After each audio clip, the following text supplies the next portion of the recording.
Hello friends, अस्सलाम वालेकुम। Welcome to the knowledge point.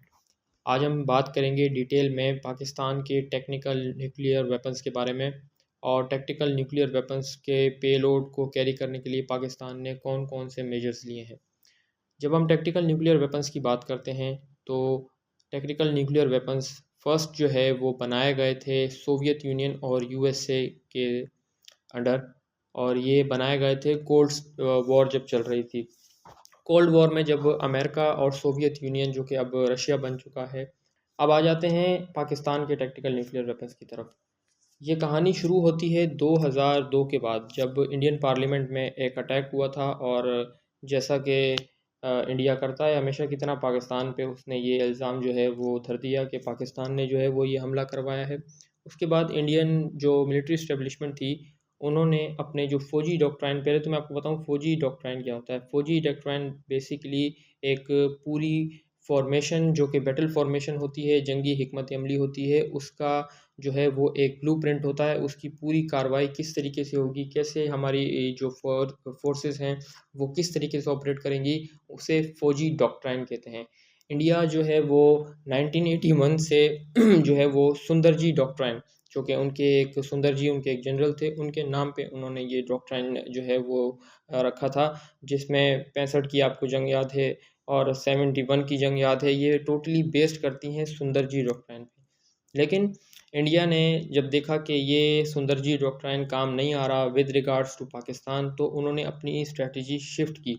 और फिर 2004 में they started building up their IBGs. IBGs basically cold start doctrine का जो है वो एक हिस्सा होती है। कोल्ड स्टार्ट डॉक्ट्राइन जो है वो एक डॉक्ट्राइन होता है जिसमें जो बड़ी फोर्सेस होती हैं वो बॉर्डर पे जल्दी पहुंच जाती हैं बनिस्बत के दुश्मन अपनी फोर्सेस को मोबिलाइज करे। जैसे कि आप देख सकते हैं कि आईबीजीज जो है वो बेसिकली यूज़ होती हैं कोल्ड स्टार डॉक्ट्राइन में, दुश्मन को पस्त करने के लिए, बग़ैर दुश्मन के किसी भी रिएक्टिव जो है वो काम के। आईबीजीज इंटीग्रेटेड बैटल ग्रुप्स होते हैं। ये 5 से 6 हज़ार के जो है वो बैटल के ग्रुप्स होते हैं जो काम करते हैं अंडर अ मेजर जनरल। एक 2 स्टार जनरल, मेजर जनरल के अंडर जो है वो आईबीजीज काम करते हैं। ये जो है वो पाकिस्तान का जो वेस्टर्न बॉर्डर है जो इंडिया के साथ मिलता है, starting from Sir Creek to NJ 9842, जो कि सियाचिन में जाके लगता है, इस पूरे बॉर्डर के ऊपर इंडिया ने आईबीजीज को जो है वो डिप्लॉय करना शुरू कर दिया। इसको मद्देनज़र रखते हुए पाकिस्तान, क्योंकि पाकिस्तान का मिलिट्री बजट इतना नहीं है कि इतनी बड़ी फ़ोर्स को काउंटर कर सके, पाकिस्तान ने एक बीच का रास्ता अपनाया। हमारे जो थिंकर्स थे, हमारे जो एलीट जो जनरल्स थे, वो बैठे, उन्होंने एक जो है वो नई हिकमत अमली इंडिया से टैक्टिकल न्यूक्लियर वेपन्स कहा जाता है। बेसिकली टैक्टिकल न्यूक्लियर वेपन्स जो हैं वो एक छोटे छोटे न्यूक्लियर वेपन्स होते हैं जो कि 50 से 60 किलोमीटर के दायरे में, हमारा जो बॉर्डर इंडिया के साथ है वो मेनली वास्ट एरियाज़ हैं, जिसमें बयाबान डेजर्ट है। आप थर देख लें, आप पंजाब के भावलपुर के कुछ इलाके देख लें, ये वास्ट एरियाज़ हैं और यहाँ पे आबादी तकरीबन ना होने के बराबर है। और जब जंग होती है तो इन इलाकों में आबादी को खाली करा लिया जाता है।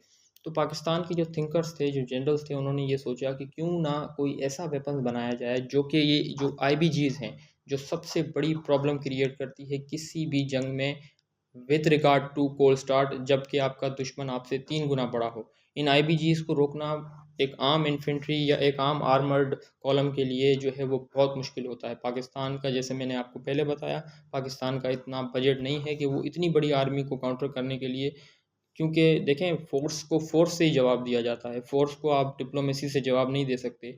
जब we are talking about 1.2 million soldier, जब 12 लाख फ़ौजी आपके बॉर्डर पे होते हैं, तो वो पाकिस्तान के जो है वो 4-5 लाख की फ़ौज कुछ नहीं कर पाएगी, वो डबल होते हैं।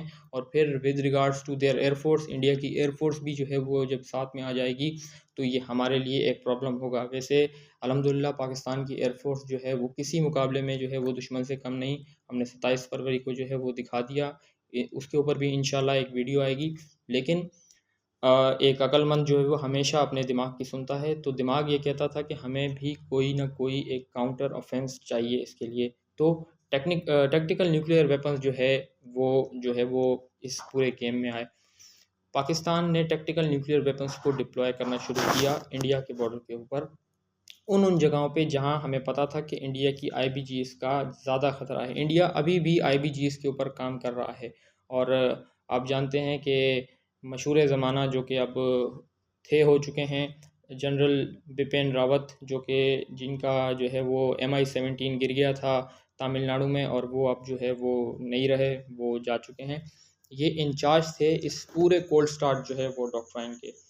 बहरहाल पाकिस्तान ने कोल्ड स्टार डॉक्ट्राइन के जो है वो काउंटर में नसर, फ़ातेह और हतफ जैसे जो मिसाइल्स हैं जो आपको नज़र भी आ रहे हैं, जो कि 6x6 ट्रक चेसिस के ऊपर माउंटेड होते हैं। ये शूट एंड स्कूट टेक्निक के ऊपर काम करते हैं, यानी कि ये फायर करते हैं और फिर वहाँ से चले जाते हैं। यानी कि अगर हम देख लें, जैसे कि पाकिस्तान इंडिया के बॉर्डर के साथ बहुत से शहर हैं, लाइक मिठी हो गया, लाइक और मुल्तान या मुल्तान के आउटस्कर्ट्स में जो इलाके हैं, ये वीरान इलाके हैं, यहाँ आबादियाँ ना होने के बराबर हैं। अगर यहाँ पर न्यूक्लियर वेपन्स, जो कि टैक्टिकल न्यूक्लियर वेपन्स हैं, जैसे मैंने कहा 50 से 60 किलोमीटर के दायरे में ही तबाही मचाते हैं, उसके बाहर नहीं होता। अगर हम यहाँ पर आबादी खाली कराने के बाद, खुदा न खास्ता अगर इंडिया के जो आर्मर्ड कॉलम्स हैं, आईबीजीज़, वो पाकिस्तान के अंदर दाखिल होने की कोशिश करती हैं, तो पॉप गोज़ द विसल, हम इन्हें जो है वो 1 मिनट के अंदर जो है वो इनको कोयला बना सकते हैं। ये पाकिस्तान ने अपनी जो है वो डिफेंस स्ट्रेटजी के अंदर बाकायदा बताया हुआ है कि ये न्यूक्लियर वेपन्स के बराबर ही हैं, और जो न्यूक्लियर वेपन्स हैं वो तो एक वास्ट जो है वो बहुत बड़े एरिया में जो है वो तबाही मचा सकता है, लेकिन ये जो हैं ये टैक्टिकल न्यूक्लियर वेपन्स हैं जो कि एक छोटे पैमाने पे तबाही मचाते हैं। तो जो दिल्ली में बैठे हुए लोग हैं वो शायद अपने 5000 फ़ौजियों के लिए न्यूक्लियर वेपन तो यूज़ नहीं करेंगे पाकिस्तान के ख़िलाफ़, लेकिन अल्हम्दुलिल्लाह पाकिस्तान ने उनसे पहले टैक्टिकल न्यूक्लियर वेपन जो हैं वो तैयार कर लिए हैं। इसी बीच पाकिस्तान ने चाइना से जो है वो अभी SH-15 जो है वो हॉविट्ज़र यानी तोपखाना लिया है, जो न्यूक्लियर शेल, जिसे आप देख सकते हैं यहाँ पे आर्टिकल में दिया भी गया है, न्यूक्लियर शेल फायर करने की कैपेबिलिटी रखते हैं। इसने पाकिस्तान के टैक्टिकल न्यूक्लियर वेपन्स का जो कॉन्सेप्ट है उसे जो है वो और बढ़ा दिया है, और मुझे लगता है कि इंडिया जो है वो इसके काउंटर में शायद उसे आने वाले 25-30 सालों में जो है वो इसका काउंटर वो ना निकाल पाए, क्योंकि स्टैंडर्ड क्लास के जो है वो पाकिस्तान ने काउंटर मेजर्स किए हैं। आई होप आपको मेरी वीडियो पसंद आई होगी। लाइक कीजिए, शेयर कीजिए, सब्सक्राइब कीजिए। Thank you very much.